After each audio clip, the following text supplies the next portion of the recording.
pagtutok natin kaugnay sa pagsisikap ng ating mga kababayan na makabangon mula sa hagupit ng superbagyong Yolanda noong isang taon.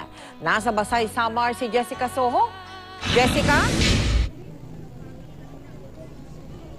Magandang gabi sa iyo, Mel, Igan. Matatandaang ang Giwan po sa Eastern Samar ang unang hinagupit ng Yolanda. Doon unang ibinuhos ng super typhoon ang napakalakas nitong hangin at ulan. Kaya naman ganun na lang ang tinamo nitong pinsala.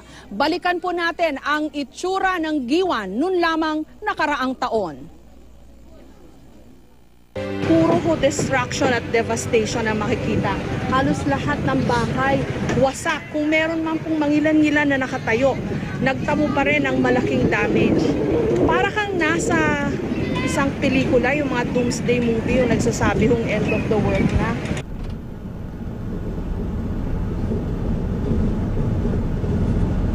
Iwan noon, bibihira ang nakatayong mga istruktura, mahigit 8,000 na mga pamilya ang nawala ng bahay. 100 naman po ang namatay.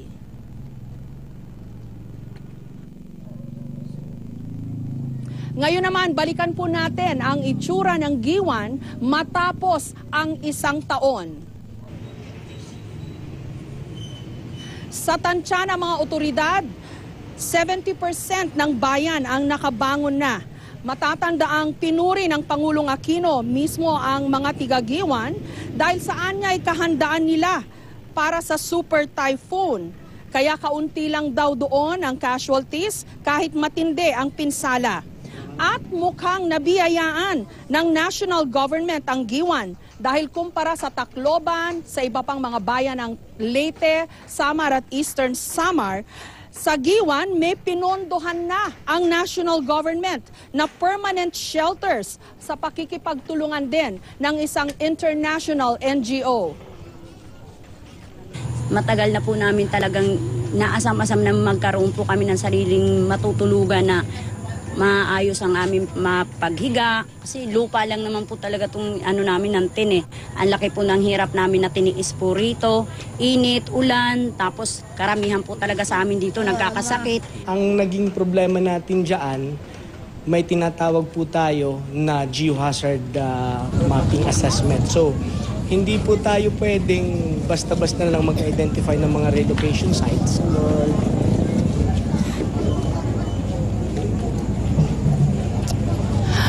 Ang ating kinatatayuan ngayon, Mel at Igan, ang Barangay Palaypay sa bayan ng Basay.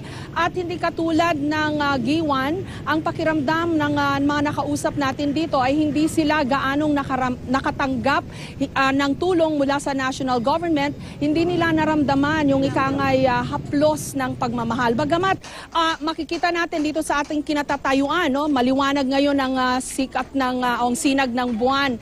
At kita pa rin yung ilang mga pinsala na tinamo ng barangay na ito. May mga sira-sirang bahay at hanggang ngayon may mga nakatira pa rin sa mga tent at may mga tagpi-tagping mga trapal.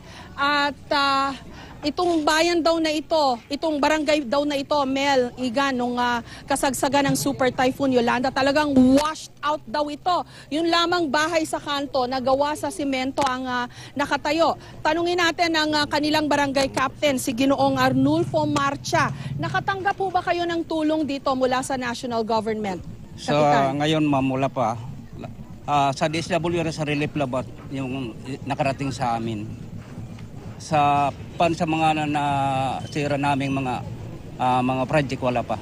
So ang problema nyo ho rito yung tirahan para dun sa mga nawala ng bahay? Wala pang nabigyan sa amin. Mga kaunti lang, mga yero lang. So, yan ho ang sitwasyon. Maraming salamat po, Kapitan.